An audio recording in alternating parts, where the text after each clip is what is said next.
So good morning everyone. Today let us discuss about Chinese remainder theorem. Actually what we are discussing in last class is mathematics of asymmetric cryptography. So we have discussed unit 1 in CNS, we have discussed unit 2 also in CNS. What is this mathematics of asymmetric encryption is? So in unit 1 we will see what is security, what are security goals, what are security services, what are security mechanisms. Then followed by that we need to provide security for our data. So we have some symmetric encryption and asymmetric encryption.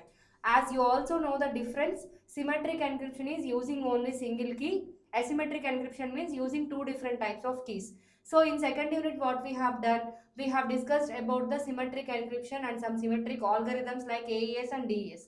Now in today's class we are going to discuss asymmetric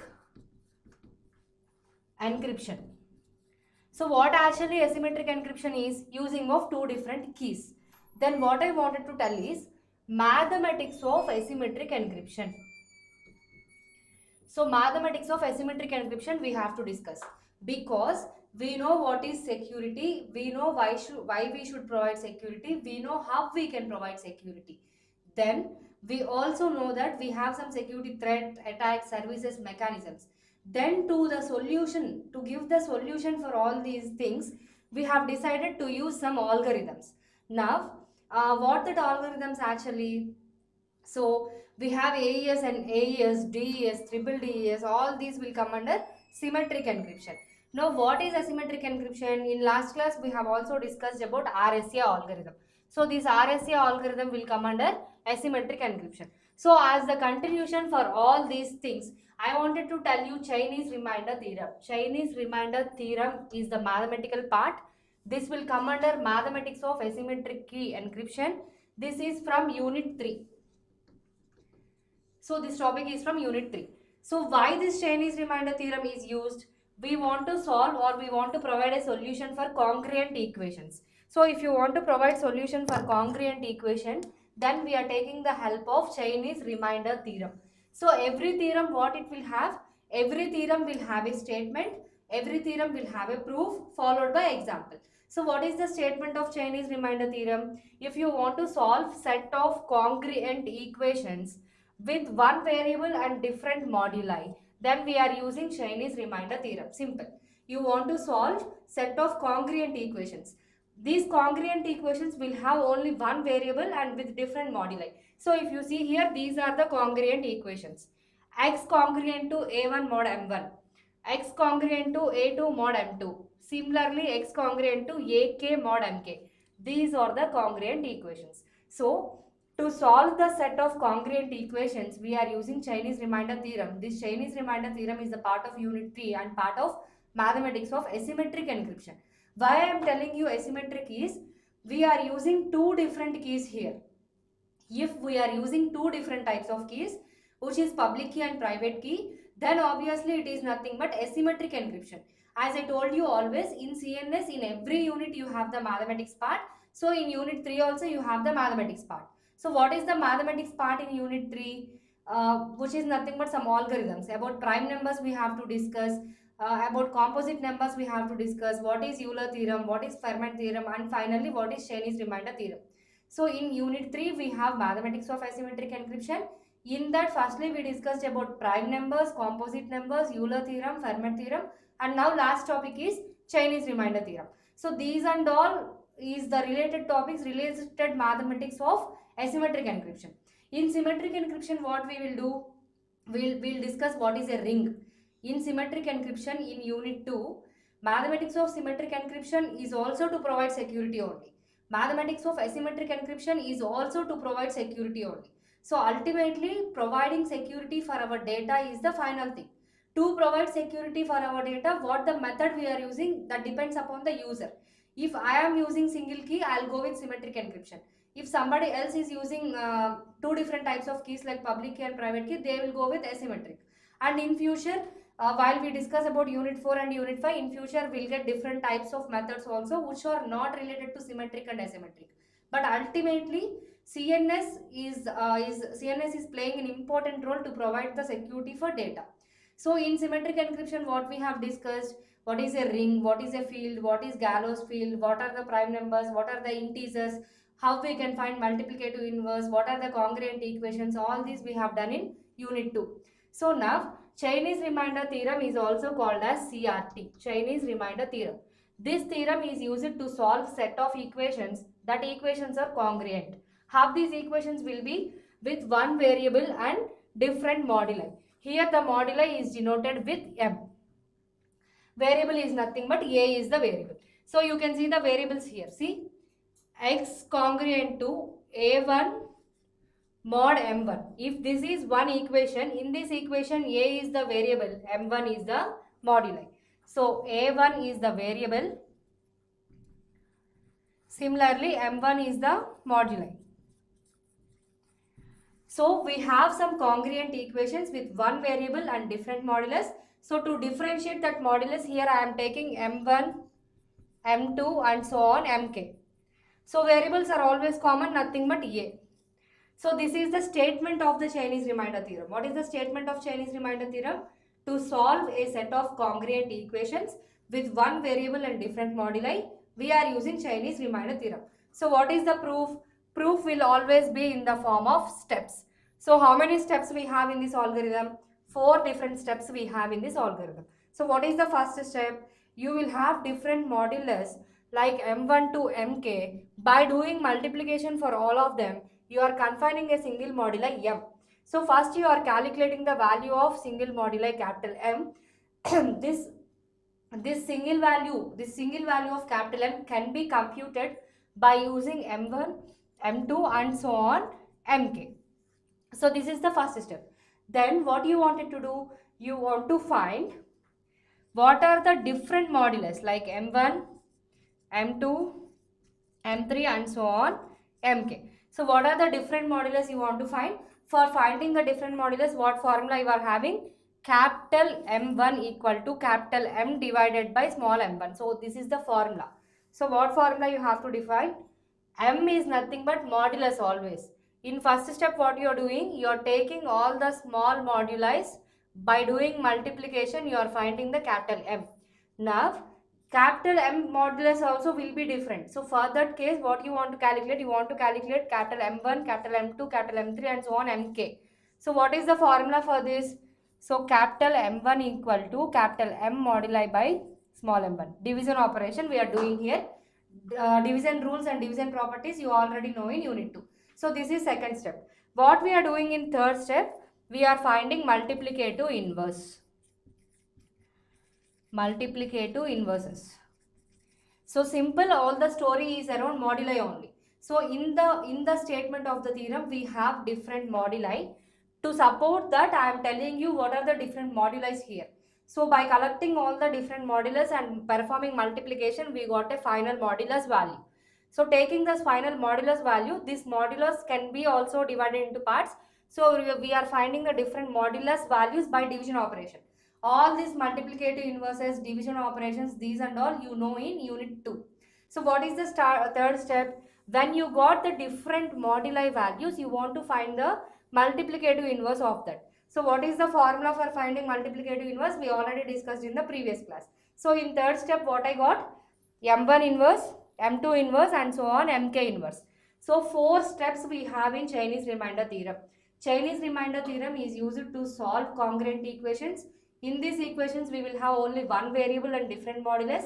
Here the variable is a and modulus is denoted with m. So how many variables will have from a1 to ak? How many modulus we will have from m1 to mk? So proof, what is the proof for this? We will have 4 different steps in this proof. First we are performing multiplication between modulus and generating a single modulus value. And this modulus value can be, for our convenience, can be divided into m1, m2 and so on mk. For that we are performing division operation like capital M divided by small m1 which is nothing but capital M1. Like and so on we will perform till mk. So what is the third step? In third step we are finding multiplicative inverses. For what you need to find multiplicative inverse? The modulus which you obtained in the second step. For that you need to find multiplicative inverses. So what is the formula to calculate multiplicative inverse and all that you have seen in the previous class. Finally, what is the value we want to compute? X value we want to compute in every equation, right? So to compute the x value, we have the formula like A1 into M1 into M inverse. So we are performing multiplication there. In addition with A2 into M2 into M2 inverse. And so on till we have to find till K, right? So AK into MK inverse and finally mod M. So this is the fourth step, is the final step in this Chinese remainder theorem. In fourth step, we are actually going to find the value of x. If we compute the value of x, then this Chinese remainder theorem will be completed. So first we have to know what is the statement of Chinese remainder theorem. Then what is the proof. In proofs we have 4 steps. What are the first 3 steps? These 3 steps are used to compute the ultimate x value. So finding the ultimate x value is the final thing in this Chinese remainder theorem. So what we are using to do to compute this final x value? So a1, a2, a3 values we will get from the equations itself. Capital M1, capital M2, capital Mk values we computed in step 1. So M1 inverse, M2 inverse and Mk inverse we computed in third step. So what are all the values we got from first 3 steps and what are all the values we got from the congruent equations? By taking all those and substituting in this equation, we completed the Chinese remainder theorem. Now we will see an example for this.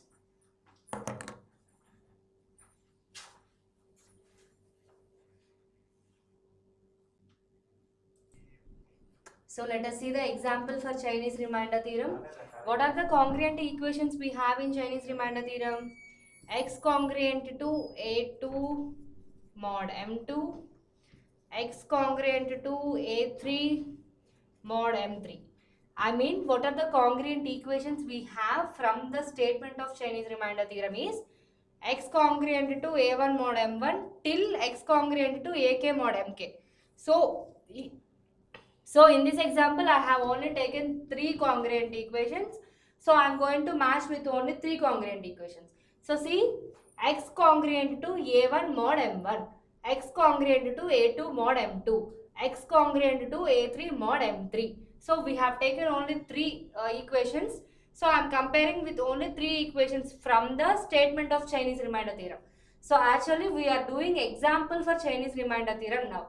So to do the example for Chinese remainder theorem, we have to compare with the statement, right? So while comparing to the statement, see x a1 mod m1, x a2 mod m2, x a3 mod m3. So now what are the values of a1? A1 equal to 2. What is the value of a2? A2 equal to 3. What is the value of a3? A3 equal to 2. So by comparing the congruent equations from the Chinese remainder theorem to comparing the congruent equations with our example, we got the values of A1, A2 and A3. So A1 is 2, A2 is 3, A3 is 2. Now by comparing the same equations, what we will get? M1, M2, M3. So M1, M2, M3. So what is the value of small m1? 3. Value of small m2? 5. Value of small m3? 7. Now we have all the values. We need to compute the example by solving the step by step. So what is the first step in Chinese remainder theorem? Calculating capital M. What is the formula to calculate capital M? Small m1 into small m2 into small m3. So what is small m1? 3. Small m2? 5. Small m3, 7. By multiplying 5 into 3 into 7, 5 3s are 15, 15 into 7, 105, 15 7s, 105. So, first I have taken Chinese remainder theorem statement, then I have seen what are the steps in Chinese remainder theorem, then I am solving the example for Chinese remainder theorem. If you want to solve the examples, you want to compare the statements of Chinese remainder. You have to compare this congruent equations with the example equations. By comparing what I got A1 value, A2 value, A3 value, M1, M2 and M3 values I got. So what is the first step in our proof? You have to calculate the value of capital M. How you can calculate the value of capital M? By multiplying small m1 into small m2 into small m3. By multiplying all these things, what I got capital M equal to 105. This is the step 1. So what is the step 2? Calculating the capital M1, capital M2, capital M3 values is step 2. So all this thing is step 2. So what you wanted to do? Capital M1. nothing but capital M divided by small m1. So capital M value we got here 105. Small m1 value we got from the equations 3. So 105 divided by 3 is 35. 105 divided by 5 is 21. 105 divided by 7 is 15. Why we are doing 105 divided by 5? Capital M value is 105. Small m2 value is 5. So 105 and divided with 5 will get 21. So same way, capital M value is 105. Small m3 value is 7. When 105 divided by 7 will get 15. So step 2 also completed. What is step 3? Finding the multiplicative inverse of m1, m2 and m3. So you have to find multiplicative inverse, we have seen in the last class. By applying the same formula, if we find the multiplicative inverse, what we'll get? m1 multiplicative inverse is 2, m2 multiplicative inverse is 1, and same way m3 multiplicative inverse is 1. So have to find the multiplicative inverse that we have seen in the last class. Using that same formula, what we are doing now? Here now we are finding the multiplicative inverse of m1 multiplicative inverse, m2 multiplicative inverse, m3 multiplicative inverse. So first I have taken the example congruent equations. I have taken the statement from Chinese remainder theorem. I have compared both the congruent equations and I have known the a1, a2, a3 and m1, m2, m3 values. Then first step I have done, that is calculating capital M1, that is 105. Second step is calculating capital M1, capital M2 and capital M3. For that also I have the formula and I have calculated and I got the values like 35, 21, 15. So what are the values of M1, M2, M3? Capital M1 equal to 35, capital M2 equal to 21, capital M3 equal to 15. So now I have small m values, capital M values, so a values I have, capital M value also I have 105. So everything I have, I need to compute M1 inverse, M2 inverse, M3 inverse. For that, for computing that, I have applied the multiplicative inverse formula, and by performing multiplicative inverse, I got M1 inverse as 2, M2 inverse as 1 and M3 inverse as also 1. Now what is the final statement of Chinese remainder theorem? You need to compute the value of x. If you find the value of x, Chinese remainder theorem will be completed. So what is the formula to compute x value? A1 into M1 into M1 inverse. All these three values we have computed just now. Same way A2, M2, M2 inverse. These also we have computed. Since we have only 3 equations, so our last thing will be A3, M3 and M3 inverse. This also we have computed now. Finally, we have mod M here. This mod capital M value also 105 we just computed now. So, finding the x value is the last step in Chinese remainder theorem. To find the x value only, we have taken all these congruent equations and we have solved. And by substituting all the values in this formula, we will get x value as 23 mod 105. By solving this, you will get the x value. So I have substituted A1, M1, M1 inverse as 2, 35 and 2. Then I have substituted A2, M2 and M2 inverse as 3, 21 and 1. Then substituting A3, M3 and M3 inverse values as 2, 15 and 1. Finally, we have mod 105. Why this 105? 105 is the value of capital M. So by substituting all these values, we can get the x value as 23 mod 105. If you people solve the 23 mod 105 using calculator, you will get the exact x value. So what we have did today, we have started the concept of mathematics of asymmetric key cryptography in unit 3. So this is the last topic in unit 3. In CNS, in every topic we will have mathematics. So obviously in third unit also we have mathematics of asymmetric encryption. In that mathematics of asymmetric encryption, we have discussed about what are the prime numbers, what are the composite numbers, how you can check the primeness of a number, then what is Euler theorem, what is Fermat rule, then what is Chinese remainder theorem. All these will come under mathematics of asymmetric cryptography. What is a prime number, what is a composite number, how to check the primality of a number, then what is Euler coefficient, then what is Fermat rule and what is Chinese remainder theorem. All these come under mathematics of asymmetric encryption, which is the last topic of unit 3. Thank you. In next class we will discuss unit 4.